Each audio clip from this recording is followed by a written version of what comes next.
more, because I get triggered when people say calm down. And so I'm like, why do I get triggered? Because I was told to calm down, and I don't think I knew how. And so to me, when I'm already escalated, right, I'm dysregulated, I'm saying, I feel unseen, I feel unheard, I feel misunderstood. I'm trying to speak out and get my point across, but Yeah. I'm not, right? So the agitation comes.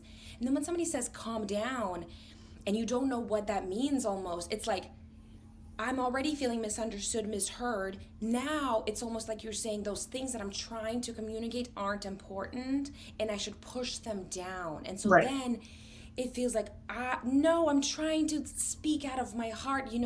Something's going on. And then we get told to calm down. It's triggering because it's all those things. It's like being shut down. But if we spend the time, hey, let's calm down together. Let's do, like, let's do it together. Let's learn together. Let's take deep breaths. Why don't we sit down right here and read this book? Color. Let's go play outside in the water. Let's take a bath in the middle of the day, Right. right? Let's wash our feet. Let's like teach. If we just say calm down, we could be saying F off. Like, essentially, if we don't teach our kids or ourselves, right, Right. what And I it think, really means to, like, okay, wait a minute, I'm operating up here right now, but that's not where I want to be. And that's the hard part, right? right, the To hard part. recognize it in yourself. Help yourself and your child through it. And that's being present in the moment, because then on top of that, all those expectations sit on top of you, all those voices, right? The voices, the playgrounds, the voices, the parents or the moms, the grandmas, whoever it might be. It's just tough. It is tough. And there's Ooh, too much information, right? We're in an age where there's so much information coming at us. There's that, in social media where you're comparing yourself to other people that you have no idea what their circumstances. You don't know any idea. You have no idea whether or not that is a facade or not. Rosie, come here. And it's just really hard. And you're right. It's like we at least have the tools now to model to our children, hey, I made a mistake, or hey, I reacted this way, but this is how I really feel, and this and modeling that is fundamental, right? It's a lot different than it was back in the day. Back in the day, it was just like, that's, no, don't show emotion, don't just push everything down. But we're actually, you know for me, for example, I'm very much like, hey, you know what? I raised my voice. I apologize. Mommy was just feeling this way.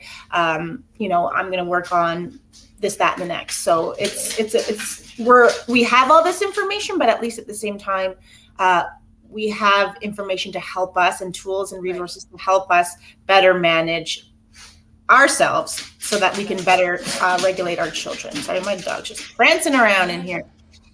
I like the twinkle toes. That made me think of the social media and the part of how it's a feed, right? We look at our feed, and I started thinking about, what is it that I consume, right? Because that post you see is similar to like a song you listen to. Whatever song is the last one you listen to before you turn your car off is probably how you're gonna feel, right? You listen to a sad song, you're like, man, if it's Tim McGraw's "Live Like You Were Dying," you're just like, I gotta live for every moment, I gotta do it all, I got, right? Or if it's like, my best friend ruined my life, then you're like, I don't have any friends, everyone's right. So you're gonna take on those lyrics a little bit if it's happened to you, especially, right? Because that song reminds you of the trigger, you're living in it.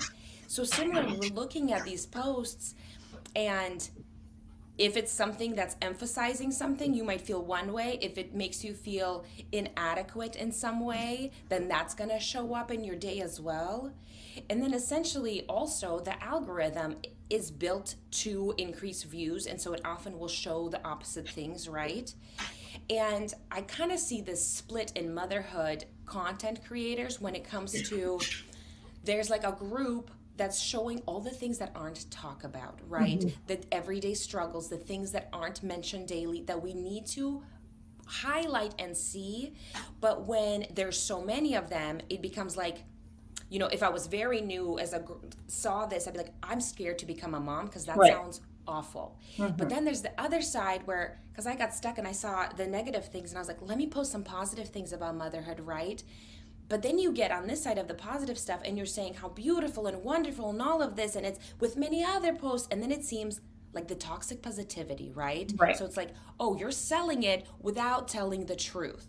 And it's like now there are these sides that are more charged in the political party sometimes, are like, oh, well, these moms are just complaining and these moms aren't telling the truth. And it's that rigidness, right? That, oh, how can you say this but not this?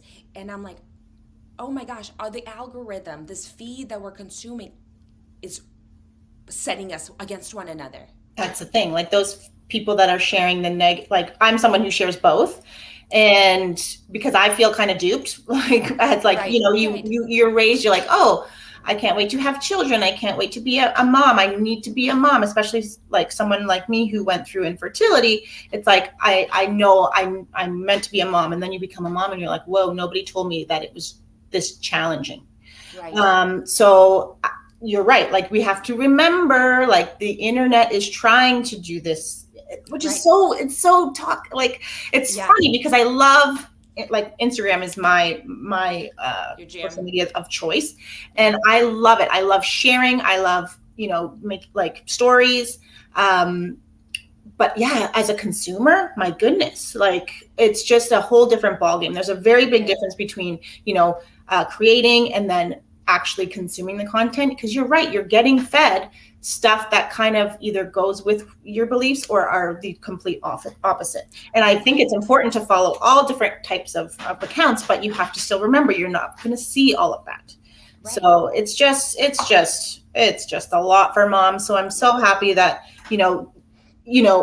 we are starting to build these communities where there is no judgment, where everyone can, share without, being judged, essentially. So it's really important. It's real life, right? We need in person or even virtual, but like away from social media, where women can connect and share the highs and lows of motherhood. I think it's the time, right? So in person, you spend that time. Even this, we're spending time discussing, having a conversation with one another. If you're thinking Instagram, that's pushing 5-second reels. Yeah. TikTok is a different world, That's just, if you post something on Instagram, that's going to be different on TikTok. That's going to be different on Facebook. If you're trying to do all of them, you're swimming in different oceans with different sharks. But they're each trying to do under 15 seconds. Is what most people are putting out, because that's what gets thrown out the most. So you're seeing, let's average out to 10 seconds, right? 10-second clip of someone's life. Right. It's wild. And then you have something to say, right? You of course, you can have an opinion, sure, but do you need to share it? If it has nothing to do with you, if it has nothing to do with your family, if you know what I mean, it's not hurtful, harmful, hateful. Right. It's not like right now we're going through this big, and I'm sure in the States it's even more intense, drag story time, protesters. It's like, what does I'm going to a drag story time. What does that have to do with you at all? If you are not wanting to consume that kind of art, then don't. But why would you stop someone from their livelihood, stop somebody from doing something that they love? It's the same thing with, same-sex marriage. It's just, I just will never understand why, if it's not hurting anyone, why people can't just live their lives the way that they want to live. It is not our choice to tell someone else how to live their life, as long as they're not hurting or harming anyone.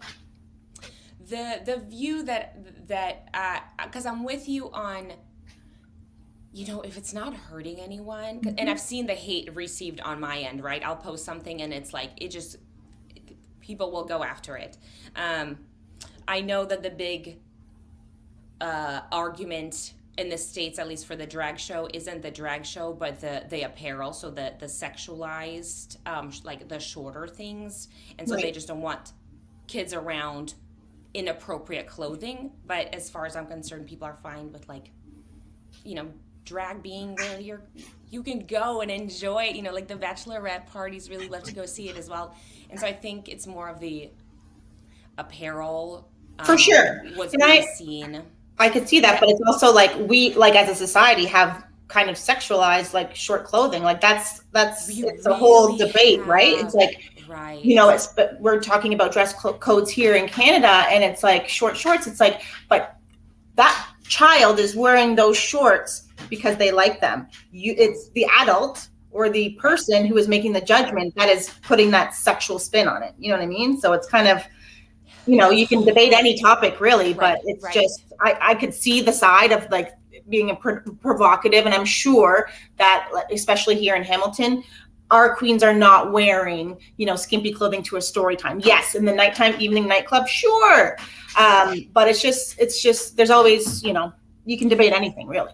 I think it's really hard, and when I get to these conversations, because it reminds me of the motherhood, right, where it's the one side pins against the other, or the political party, right? Yeah. Because I think it's like two toddlers, Mhm. and without having the knowledge of how to regulate our feelings, right? Yeah. One side gets hurt, and so they will pick on something that the other side is weak on, right? And Right. then this side will retaliate. And each side, if I break it down in politics, if I break it down in motherhood, if I break it down, it seems like each side is just hurt.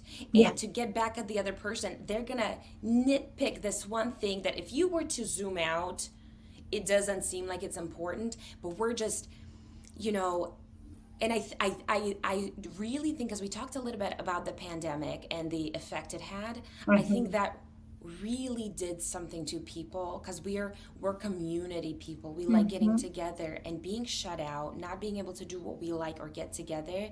I think